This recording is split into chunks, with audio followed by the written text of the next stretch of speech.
কথা দিয়েছিলেন তিনি প্রাপ্ত ভোটের সমসংখ্যক বৃক্ষরোপণ করবেন অভিনেতা সাংসদ দেব। কথা মতো নিজের ঘাটাল লোকসভা কেন্দ্রের বৃক্ষরোপণের কাজ শুরু করলেন দীপক অধিকারী।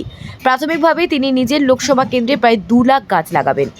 প্রসঙ্গত, ঘাটাল লোকসভা কেন্দ্রে তৃণমূল প্রার্থী দেব মনোনয়নপত্র জমা দিতে গিয়ে সংবাদ মাধ্যমকে জানিয়েছিলেন তিনি যত ভোট পাবেন তত গাছ লাগাবেন তার লোকসভার 7টি বিধানসভা এলাকায়।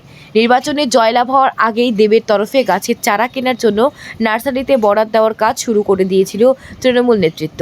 দেব ভোট পেয়েছে 8,41,195টি। বিজেপির থেকে তার ব্যবধান রয়েছে 1,82,868টি। ফলাফল প্রকাশিত হয়েছে 5 দিন হয়ে গিয়েছে। এবার নিজের এলাকায় বৃক্ষরোপণ কর্মসূচি শুরু করলেন দেব। প্রথমে তিনি ঘাটাল লোকসভা কেন্দ্রের স্বয়ং ব্লকে দেবগ্রাম পঞ্চায়েতের উচিতপুরে প্রাথমিক স্বাস্থ্য কেন্দ্রের মাঠে বৃক্ষরোপণ কর্মসূচি শুরু করেন।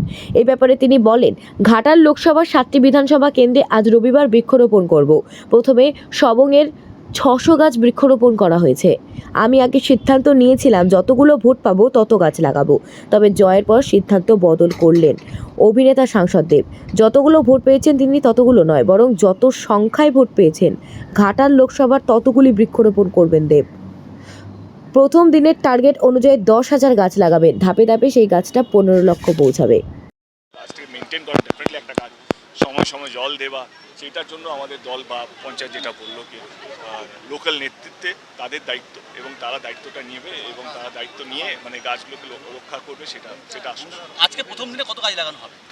আজকে এই জায়গাতেই আজকে 600 এখানে হচ্ছে 600, এবং আমার 7টা বিধানসভায় যাওয়া হবে। আমাদের টার্গেট আছে আজকে 10,000 গাছ লাগানো আজকের দিনটা, একটা দিনে। তো দেখা যাক টার্গেটটা আমরা অ্যাচিভ করতে পারি। পাঁশকুড়া কেন্দ্র, সেখান থেকে তো পরাজয়ের মানে লিড নেমে আছে, সেখানেও সমপরিমাণ গাছ লাগানো হবে।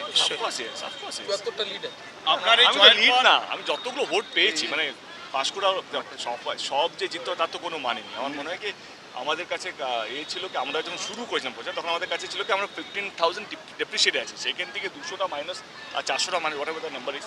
তো আমরা অনেকটা ভালো করেছি, এবং আমার মনে হয় কি এইটা রাজনীতি নয়, এই গাছ লাগানোর মধ্যে রাজনীতি না, তো অন্য কিছু বলতে পারতাম, অন্য কিছু দিয়ে শুরু করতে পারতাম। আমার মনে হয় ভারতবর্ষে একমাত্র এমপি যেই উদ্যোগটা নিয়েছে ভারতবর্ষের 70-75 বছরের ইতিহাসের মধ্যে, যে প্রত্যেকটা ভোটে গাছ লাগাবে। তো এইটা শুধু এবারে আমি তো আগে বলেছিলাম আমি কতগুলো ভোট পেয়েছি, এখন তো বলছি আমরা কতগুলো ভোট পেয়েছি। আর আমি আমার কথা বলছি না, আমরা আমাদের কথা বলছি যে ঘাটাল লোকসভা কেন্দ্রে এই উদ্যোগটা আমার মনে হয় না ভারতবর্ষের ইতিহাসে কেউ নিয়েছে। আর এইটা যদি মানে 30-40% এমপি বা জনপ্রতিনিধি যদি নেয়, আমাদের দেশটা একদম অন্যরকম দেখতে লাগবে। আর সেই কি আবেদনটা জানাবেন এই সকলের সমস্ত জনপ্রতিনিধিদের কাছে? তো কিছু লোক না দেখে শেখে, কিছু লোক হয়তো আমার মনে হয় কি এইটা কোনো এক্সাম্পল ছিল না যে এরকমও হতে পারে, এভাবে কাজ করে। সবাই মন্দিরে যায়, আমি রক্তদান শিবির দিয়ে শুরু করেছিলাম, এবং যে ওই দিন আমি কথাও দিয়েছিলাম কি গাছ লাগাবো, এবং আজ থেকে আমরা গাছ আজকে প্রথম দিনে 10,000 গাছ লাগানো not a matter of joke.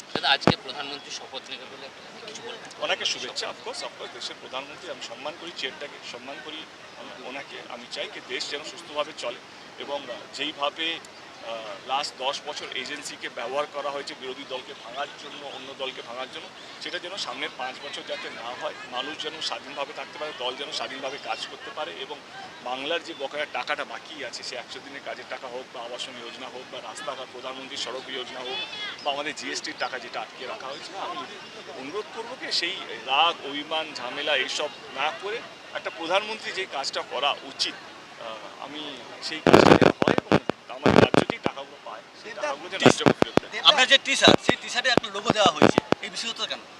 সবুজ ঘাটাল, এটা পদক্ষেপ ছিল আমাদের, এটা তো লক্ষ্য ছিল কি ঘাটালকে সবুজময় করা, এবং এই যে গ্লোবাল ওয়ার্মিংয়ের সঙ্গে আমরা যেভাবে এই একমাত্র ফাইট ইট আউট, গাছ যত বেশি লাগাবো, যেটা একটু আগে মানুষরা বলছিল কি অত বেশি অক্সিজেন আমরা পাবো, অত বেশি শেড আমরা পাবো। এই আমার মধ্যে এই গরমকে আমার মধ্যে লড়াই করার জন্য যতটুকু আমরা সায়েন্স বুঝি বা যতটুকু আমাদের শিক্ষা দীক্ষা, এই একমাত্র উপায় হচ্ছে গাছ লাগানো।